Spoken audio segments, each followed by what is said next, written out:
This is your girl, Yannick Taylor, aka Priestess, hostess of Conversations with the Priestess. Here's a preview of what you may hear on Conversations with the Priestess. We weren't meant for monogamy, let's be honest. Like, we have needs, let's be real. And communicating that, what you want, what you don't want, what sets up. Now, this drink is brown because I learned something. Since I'm older, I can't do brown liquor anymore. Also, I noticed since I started on hormone replacement therapy, HRT, in 2015, me and certain liquors don't match well. I don't know whether... And I recognize that a lot of men love to be dominated by women. And that's because men are seen as these leaders, as this big alpha male dominant being. And because they're put on this pedestal of being leaders, sometimes they want to be submissive. Back when I cosplayed a Butch Queen in South Carolina around 2011, I was on Craigslist. This is when Craigslist was bumping and before they had gotten rid of the personal section. I hope you enjoyed that preview. Join me on Wednesdays at 9 p.m. for Priestess After Dark. Full video versions of the podcast can be found on patreon.com/CWT Priestess, and join me on Fridays at noon for our regular Friday post. Live, love, and be free. Smooches. Available on Spotify, Apple Podcasts, YouTube, anywhere you download and stream podcasts. Hey there, my royal priesthood. You know who this is. Welcome to another episode of Conversations with the Priestess. I've been really thinking over the time that I've been deconstructing. What were we really getting delivered from? What type of deliverance were we really seeking in our journey of Christianity? Hit that intro.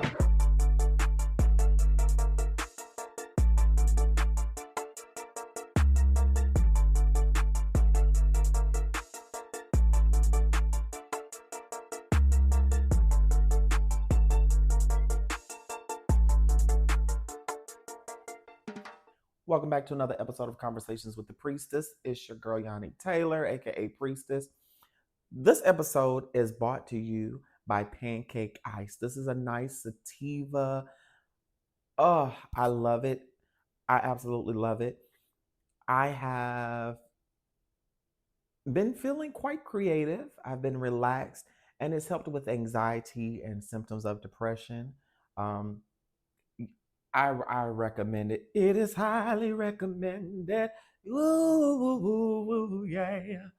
Okay.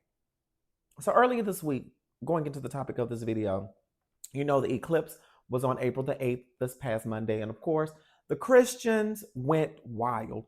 There were theories upon theories upon theories out the ass about the rapture coming, about even witches gathering up and praying. I just want to know, to my Christians out there, why do y'all think that witches and spiritual people are wasting their energy on you? I promise you, they are not wasting their energy on you. We have better things to focus on other than you. And in all of this madness, I've seen the harmful rhetoric concerning the rapture and how it's been condemning people. And y'all know me, sometimes I go about, responding to the Christians in the comments to see what they're going to say, to see how they're going to react. And just for people disagreeing, of course, you have a lot of backlash and telling people that they need to get delivered. And amongst the crazy things that I've seen, along with the whole thing about the eclipse being the rapture, I do have a question for y'all's Christians. Since the rapture didn't happen, did God reschedule, or did y'all just have a moment of spiritual psychosis? Inquiring minds want to know. Because I don't understand the mindset behind praying the gay away or praying the transgender away. I've never understood that.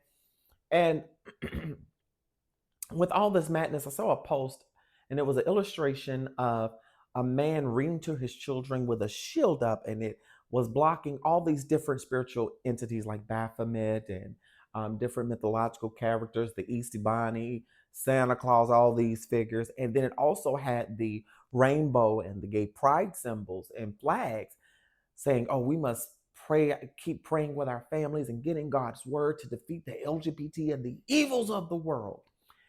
And I laughed and I retorted, I've tried praying the gay and the trans away, and boom, I'm still a proud card carrying member of the Rainbow Coalition. I am a proud queer trans Black woman. There's nothing you can do about it. And the response was, you're just lazy. You didn't want to put in the work. And I wanted to know, what was I lazy in? Was I lazy in the fact that I refused to dedicate a life of repressing myself and causing myself mental anguish instead of becoming because I've already accepted myself for who I am. I had to walk in my truth. And sometimes walking in your truth is not comfortable for other people, but that's okay. That's their problem, not yours. Just don't oppress me in the process.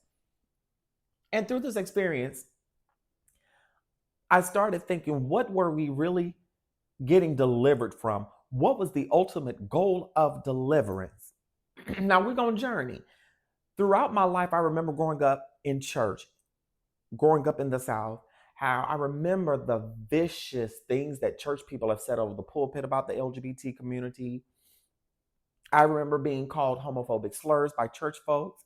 I got it even in my adulthood. And I did transition while I was in ministry, but I never would have thought, even in the queer affirming ministries, I would experience all the transphobia I did, as I talked about in Diary of a Church Girl. Y'all check that series out on all podcasts, Apple Podcasts, Spotify, wherever you listen. Shameless plug. And I remember one Sunday, the pastor that I sat under knew that I was dealing with some things and healing from trauma. And if you know anything about the Black church, especially in the Pentecostal apostolic churches, they are very heavy on deliverance. And I will never forget, in college, the time I went to a church and they did a whole deliverance service to deliver people from homosexuality, lesbianism, as they call it, even people dealing with, liking self pleasure. And in my mind, I thought this was ridiculous, but this was indoctrinated in me from the time that I was a child. So as I began to deconstruct at that period, I found myself accepting myself and realizing that there was something wrong with what we were being taught. And even as I began pastoring in the queer affirming ministry, I shied away from that whole "you need deliverance," because I'm like, what exactly is deliverance? We're all going to deal with something in this life. And I felt that deliverance is an unrealistic expectation of perfection. It's an unrealistic expectation that God is going to say, poof, you're delivered. You're not going to struggle anymore. There are some things, there are some habits that you can break. There are some things that you're going to have to continually put in the work to overcome daily. And I am joyful at hearing the testimonies of how people have, freed themselves from drug addiction, or how they are constantly on the sober path. They are staying on the sober path, rather. And that's all good, but I wouldn't attribute that to a higher being per se, to a monotheistic being. I would say, yes, you would have the strength of your ancestors, but also it's that willpower within yourself to overcome or pull yourself out of whatever it is. And I think one thing about deliverance, if you struggle with things, or if the deliverance process for church people proved a little bit difficult, then you weren't trying hard enough. I remember when they told me that I was struggling with my sexuality. No, baby, I wasn't struggling. I mastered it perfectly. They told me that I wasn't trying hard enough and that I didn't take the deliverance process seriously, because deliverance is a process. Well, for about 5 or 6 years, I prayed, God, help me, change me, but nothing changed. So I'm like, well, I'm doing all the fasting and praying. So what gives? So I resolved in 2010 just to accept myself as the queer person that I am. And who knew, years later I would then accept myself as a trans woman. Even in the time that I was in the queer-led ministry, although the pastor denied himself of who he was, I was still told that I needed to get delivered from depression, delivered from different things that made no sense. And it caused me a lot of anguish. And I was so grateful for the pandemic because it put a lot of perspective, a lot of things into perspective. I recognized that I did not need deliverance from anything. I needed to remove myself from religion and Christianity and focus on my mental wellness. I often look at deliverance services and recall the deliverance services that I've been in. And really and truly, yes, there are some great things that did happen. We did have some type of experience. And I have witnessed a lot of things. I have seen people break free. I have seen roots been taken off people. I have seen all kind of wondrous things happen. However, I do recognize that some of that was an emotional release. Some of that were some mental breakdowns and some episodes in those deliverance services. Am I denying that a spiritual supernatural thing happened? No, because I do believe somewhat in metaphysics. I'm still finding my way in my own journey of spirituality and my belief. However, when it comes to the idea of deliverance, it's a scam. It's a scam to keep people drawn in and to make people feel like they are imperfect and that they are in the constant need of fixing. We don't constantly need fixing like that. Yes, we may deal with things in areas of our lives, but that's all a part of life. All a part of life is growing and learning. You're not going to overcome everything in one day. And I hate that the church ingrained that in us. And I will never forget how, so many nights I would pray and starve myself. I would lay on my floor fasting prayer. I was dedicated. And I was dedicated so bad to my family was very concerned. And after leaving that ministry and now after finally leaving Christianity, I realized that I'm not a broken individual. The constant need for deliverance really invalidates your humanity. As a human, we're going to make mistakes. There are going to be things that we may struggle with throughout our life, but that does not make us a bad person. It does not make us unqualified. It doesn't disqualify us. It doesn't take away from our greatness or our excellence. Deliverance is a scam, and it's an unrealistic expectation for us to be perfect. And it signifies that we're broken when we're not. And we still have yet to figure out what we needed deliverance from. I would really say we needed, quote unquote, deliverance. What we really need deliverance from is the oppressive systems of the world and white supremacy.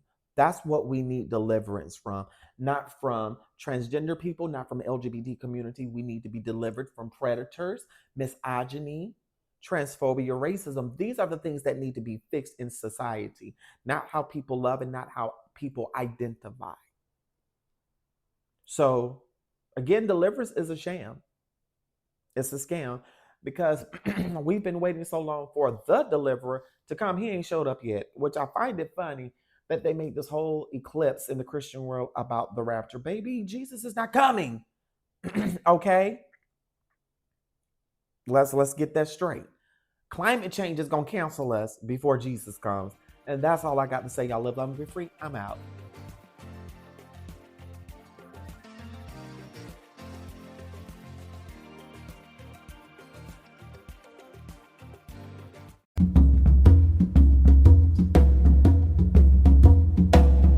The great visionary leader of India, Mahatma Gandhi, said, "It is health that is real wealth, and not pieces of gold and silver." Listen to the Healthy Grocer radio show on your favorite podcast platform. We know that health is our greatest wealth, and we will be discussing all aspects of natural healing. Explore everything from supplements, superfoods, and healthy lifestyle choices to help conquer stress and boost productivity. Top industry experts and natural health professionals join us for a deep dive into our healing journey. You can find the Healthy Grocer radio show on demand every day, wherever you listen to your favorite podcasts. And remember, health is your greatest wealth.